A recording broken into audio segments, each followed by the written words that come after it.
Welcome to the Great Small Business Makeover. Alan Hirsch and I are going to give you some key concepts, some nuggets of information, some really good ideas that we hope you will keep at the forefront of your decision-making process as you are working on and in your business. We're going to give you a bunch of specific examples. We're going to give you lots of details. We are going to give you the down and dirty about this. But first, I'd like to set a stage for you. I'd like you all to consider a counterintuitive idea, an idea that I think some of you are going to reject out of hand, but I don't want you to do that. I want you just to take it and think about it. Don't be offended by it. I want you to consider the following thing. If you have a stalled business, consider that the biggest hurdle your business may need to overcome is actually you. Yes, you may be the reason that your business is stalled. This concept isn't that new. It's not like this is the first time you've probably heard it, sitting here with me today. In fact, some of you may have seen or even read the book titled What Got You Here Won't Get You There. Albert Einstein also famously said, the definition of insanity is doing the same thing over and over and over again and expecting different results. I'm here to tell you that both of those things are true. But I'm also here to tell you why that happens, why a whole bunch of you right now are saying, this doesn't apply to me. And your bonus for the day is I'm going to tell you why consultants have a bad name with small business owners. So let's start with the bonus first. Let's start with the consultant piece before we move on to why you need to get out of your own way to have your business thrive. Okay, so how does a small business owner find a consultant? Why do they find a consultant? It usually starts something like this. The business owner's up for the fourth night in a row at 3 o'clock in the morning, anxious, worried about what's going on in the business, and not able to actually figure out why some of these initiatives that just got started in that business have sputtered out of the gate, aren't yielding the results that they want. And that anxiety and frustration and stress eventually overwhelms them, especially the lack of sleep part, right? 3 in the morning every night just becomes a little old. So they actually go, you know what, I'm going to consider a concept here that I probably wouldn't have considered before. I'm going to think of bringing somebody else in to take a look at my business. I may actually even hire a consultant. Okay. So, how does that small business owner actually find the consultant? The story generally looks something like this. You're at a networking event. Let's say that it's a chamber networking event. Let's say it's a happy hour networking event. And as you're there, trading business cards with other business owners, you happen to meet a consultant, and you hit it off. The consultant likes the same beer or wine that you're drinking. They actually think that the Swedish meatballs were spectacular. You did too. And they're pretty easy to talk to. As you're sitting there talking about business, you hit it off. You say, I see eye to eye with this person. This actually feels okay. So you take their business card, you go home, you look at the card, you look them up on the web, you check them out a little bit, read some testimonials written by some people, research them a bit, you mull it over for a few days, and you say, you know what? I'm frustrated enough that I'm going to have this consultant come in and take a look at my business. So, call them up, they show up, their credentials are all in order, excellent, references are great, they're there with a smile on their face, they come into your business. Now, for the sake of this illustration, we're going to say that this is an HR consultant, a human resources consultant, okay? So they come into your business, they look around, and they come back to you and they report and they say, you know what? There is so much here that I can help you with. Your recruiting procedures are non-existent. Your hiring, onboarding, and firing look like, well, not really well organized, okay? Your benefits administration needs a lot of work. I can help your business. So you negotiate with them, come up with a price. Next thing you know, they're in your business. They're working there. So, for the sake of this story, we're going to say that this consultant actually does an excellent job. So they come in, take a look around, start work, do a project, let's say 6 weeks long. At the end of it, they leave, you've paid them, and they've left you with a shrine to HR management. You have a gold-crusted filing cabinet. It's got platinum chains looped around it with diamond-crusted locks, so nobody who shouldn't be in that can get into that filing cabinet. Inside the filing cabinet is meticulously organized files on every one of your employees.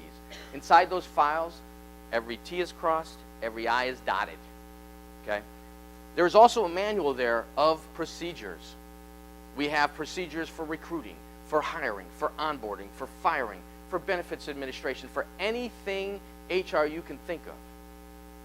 Like, wow, you are the envy of every other business out there who cares about human capital systems, period. You're it. And you can proudly show this shiny, flashy filing cabinet. Wow, look what I have.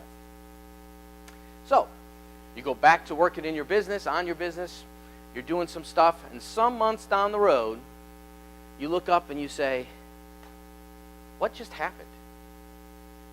This has had absolutely no impact on my bottom line. I feel no closer to any of the goals that I had set out to hit when I hired that consultant. You say, lesson learned. Never doing that again. Waste of time and money. Now, to be fair, the picking on the HR consultant is just for example. This consultant could have been a financial consultant, an IT consultant, a marketing consultant, a you name it consultant. It really doesn't matter. Now, let's back up a minute and show you that the issue that we're dealing with right there is the same issue facing the small business owner on a daily basis in their business. As a small business owner, you started your business, you came to your business with a certain perspective that you looked at the business, a certain slant that made you comfortable in how you do business. Okay? So for this illustration, let's say that business owner is a marketing guy. That he knows marketing. He's not a marketing expert, but he knows marketing, he feels marketing, he understands marketing, he likes marketing. Okay? So every single step of that business's growth, that business's development, was done with a marketing slant. So, when things were going bad, the business owner rebranded. When there was a lack of clients and customers, launched a marketing campaign, right? When opportunity presented itself, found a way to market to that opportunity. So marketing is truly a major, major focus of how this business has developed to where it is. Now, here's the issue. That business is stalled. What does the owner do? They go back to marketing. But by dipping back into that marketing well yet another time, they're just tinkering around the edges, right? This business probably is about as close to having optimized marketing department as you could want. Marketing is not the area in this particular business that's holding it back. Now, I bet if you went in and looked at that business, you'd find a whole lot of different departments within that business that have not had a good analysis or look at in, say, forever. Okay? Those areas actually have a lot of capacity build available to them. There's a lot that can be changed and done that will have a tremendous impact on that business if it was focused on. Here's a little dirty secret about humans, though. When humans get stressed, they reach into their toolbox and they grab the tools they're most familiar with. Think about it. Are you going to grab a tool that you don't use that much and therefore probably have not had that much success with, and that you're going to have to figure out how to use during a stressful time? No. You're going to reach in and you're going to grab what you always grab, which in this case is marketing, right? So you grab marketing again, and we have a little vicious circle that starts. You grab marketing, it does no success, you're frustrated, you're stressed, you double down, you grab marketing again. Now, here's the other side of the little secret about humans. When you're not stressed, when times are good, when you're smiling, dancing down the aisles, what tools do you use? The ones you like and the ones you're comfortable with. Well, guess what that is for this owner? Marketing. So now you can see why what got you here won't get you there. So let's bring back in our erstwhile HR consultant. That consultant actually did an excellent job for you. But here's what they did. They came into your company and they approached it from their core competency. They looked at your business, they saw a whole bunch of things wrong, but the thing that stood out to them was, well, what they have in their toolbox, HR. Now you have a shrine to HR, and your company has gone nowhere. So what's missing in this? What's missing is that analysis of what customized actual piece of your business needs to be looked at to launch that business, to move it past the threshold that it's settled at. Okay? You're missing the analysis of the general practitioner. That owner went right to a specialist, brought that specialist in, unknowingly maybe, but brought a specialist in who took a look at it, saw that, yes, indeed, HR needed some work and did that work. A general practitioner may have looked at it and said, you know, you've got liver, skin, and maybe hair issues, but we suggest that you start with the liver specialist first. That's most important. We're missing that analysis or diagnosis to send that business owner to where they really should go. So what you're going to hear from me when I do my second presentation later is a whole bunch of examples of companies and the specific areas that that company needed to do to move forward and how we discovered that. Okay?